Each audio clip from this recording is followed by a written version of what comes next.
Assalamualaikum warahmatullahi wabarakatuh. Kami dari kelompok 5 akan membahas chapter 20 yang berjudul Consumer Response to Product Form. Oke, absen dulu adik-adik. Di sini ada Rido, Arsyad, ada Muhammad Azil Tuardana, ada Nazalia, ada Liliandara, lalu ada Marsha Dinda. Oke, langsung saja kita ke materinya. Penampakan dari produk mengkomunikasikan informasi tentang produk dan juga memiliki nilai untuk konsumen sendiri. Bentuk produk atau penampakan produk juga merujuk pada desain tampilan luar dari suatu produk dan seringkali memberikan informasi yang pertama kali dipertimbangkan konsumen terhadap pemikirannya akan suatu produk. Di video ini, kami akan memberikan wawasan yang mungkin membantu Anda dalam membuat keputusan tentang tampilan dari suatu produk. Ada banyak alasan kenapa tampilan dari suatu produk dapat mempengaruhi pandangan pelanggan. Alasan tersebut diringkas menjadi 6 bagian. Pertama, tampilan produk menunjukkan nilai estetik atau keindahan yang mungkin menarik pembeli atau mengusirnya. Kedua, tampilan produk dapat menunjukkan nilai simbolik ke konsumen, dan biasanya konsumen memilih produk yang memiliki nilai yang dirasa sesuai dengan nilai yang mereka percaya. Ketiga, tampilan suatu produk juga memberikan kesan tentang tipe fungsi dari suatu produk. Kesan ini mempengaruhi persepsi pelanggan bahkan setelah informasi fitur telah disediakan. Selain itu, tampilan juga bisa mengindikasikan kualitas dari suatu produk. Desain luar dari suatu produk dapat menarik perhatian. Desain luar juga dapat memudahkan kita membedakan suatu produk dengan produk sejenisnya. Intinya, untuk manajer, sangat penting mengetahui pentingnya peran tampilan suatu produk. Bagi manajer, penting untuk mempertimbangkan pengaruh karakteristik bentuk produk dari semua tipe nilai produk, bukan hanya nilai keindahan saja. Karakteristik tampilan itu mirip dengan tampilan yang banyak konsumen asosiasikan dengan kategori dari suatu produk. Kebaruan visual berkaitan dengan orisinalitas desain. Karakteristik dari dan kebaruan visual berelasi negatif, dan orang-orang banyak yang lebih memilih desain dengan kombinasi yang optimal dari keduanya. Pada umumnya, prinsip desain visual seperti kompleksitas, simetri, kesatuan, dan proporsi mempengaruhi preferensi keindahan. Penilaian dari suatu penelitian menunjukkan bahwa orang-orang lebih memilih produk yang sederhana, simetris, tinggi kesatuan, dan memiliki proporsi yang baik. Bentuk dari suatu produk juga memengaruhi nilai yang dimiliki suatu produk. Contohnya, produk yang melingkar pada bentuk produk lebih terlihat soft atau feminim. Sedangkan bentuk yang tegas dan lurus menunjukkan dinamik dan maskulin. Ukuran juga mempengaruhi persepsi konsumen terkait dengan brand produk.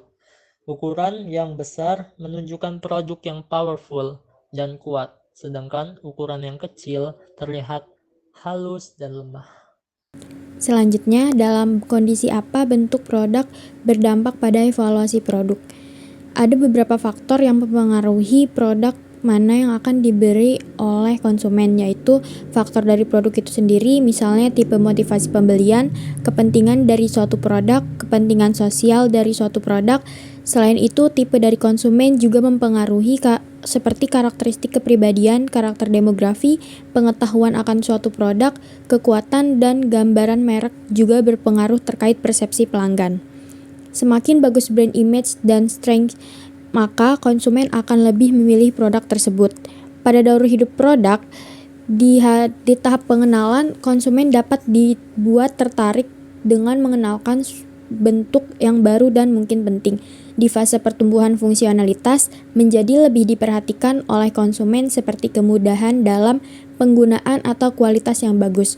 Pada tahap kedewasaan, perbedaan dengan produk sejenisnya menjadi sangat penting.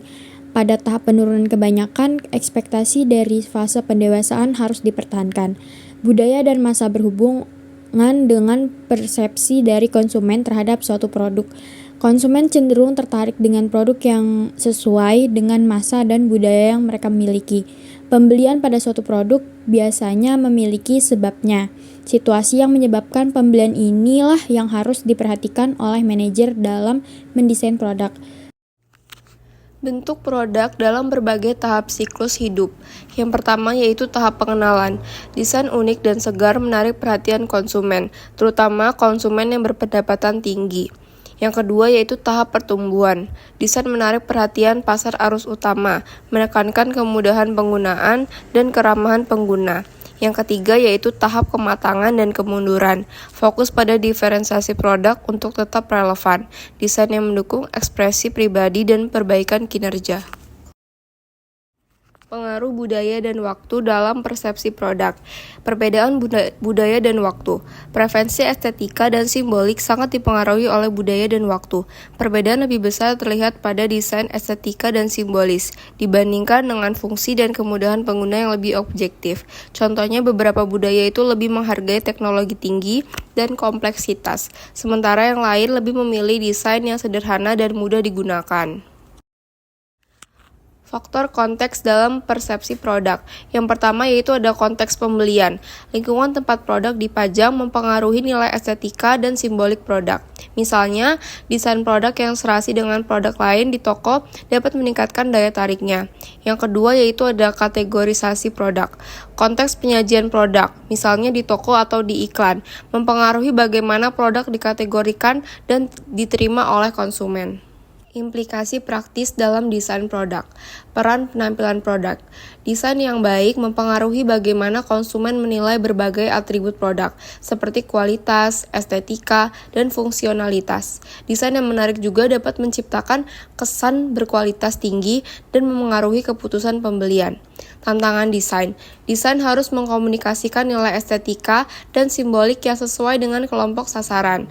Perbedaan selera antar desainer dan konsumen harus dipertimbangkan dengan melibatkan konsumen dalam proses desain. Lalu ada budaya dan estetika. Budaya adalah lensa yang digunakan orang untuk melihat dan mengasimilasi dunia sekitar mereka, termasuk dalam menghargai desain produk. Dimensi budaya menurut Hofstede terbagi menjadi 3, yaitu individualisme versus kolektivisme, lalu maskulinitas versus feminitas, lalu orientasi jangka panjang versus jangka pendek. Preferensi visual berdasarkan budaya. Kita di sini mengambil contoh Amerika Serikat. Amerika Serikat menyukai desain baru dan inovatif dengan bentuk bersudut, mencerminkan kreativitas dan dinamisme. Negara Cina dan Asia lebih suka desain yang simetris dan seimbang, mencerminkan keharmonisan sosial. Di Jepang, meskipun budaya maskulin, desain di Jepang tetap mengedepankan keharmonisan dan keseimbangan.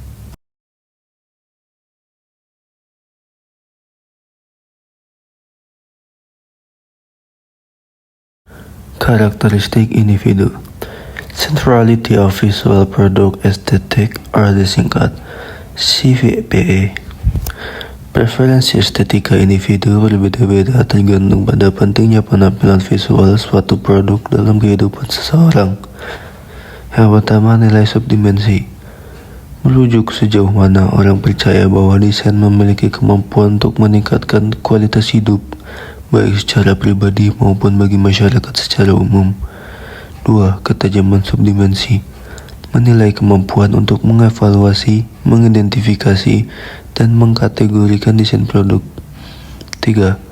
Menilai kemampuan untuk mengevaluasi, mengidentifikasi, dan mengkategorikan desain produk. Materi selanjutnya adalah faktor situasional. Faktor ini berperan penting dalam hubungan antara desain produk dan respon konsumen, yang berarti bahwa tergantung pada situasinya. Seseorang mungkin tidak memiliki respon estetika dan perilaku yang sama terhadap suatu produk. Contohnya, ketika seseorang tertarik pada suatu furnitur rumah, namun mungkin saja tidak membelinya karena tidak cocok dengan interior rumah mereka. Selanjutnya, faktor yang perlu diperhatikan bagi mereka yang ingin mengembangkan produk baru. Yang pertama, pentingnya peran budaya. Budaya bertindak sebagai lensa yang digunakan untuk melihat dunia. Oleh karena itu, mengubah cara konsumen mendekati produk baru. Yang kedua, ciri-ciri kepribadian dan karakteristik individu dapat mempengaruhi cara konsumen bereaksi terhadap suatu produk. Dan yang ketiga, memperhatikan konteks konsumsi produk masa depan. Bergantung pada di mana dan dengan siapa kita mengonsumsinya. Produk tersebut mungkin tidak memiliki daya tarik yang sama ketika di tempat yang lain. Kesimpulannya, mode berkembang dengan cepat dan selera berubah, berevolusi, dan bermutasi pun dengan cepat. Selain itu, ada banyak faktor lain yang dipertimbangkan konsumen sebelum memilih produk, seperti harga atau fungsionalitas. Mendorong siapapun yang ingin meluncurkan produk baru untuk terlibat dalam aktivitas reflektif seputar konsumen yang menjadi sasaran. Siapa yang kita inginkan menjadi konsumen kita, dan apa yang kita ketahui tentang preferensi estetika mereka, atau tentang kekuatan yang akan mempengaruhi pilihan mereka. Ini adalah hal-hal yang perlu dipertimbangkan sebelum memikirkan desain itu sendiri.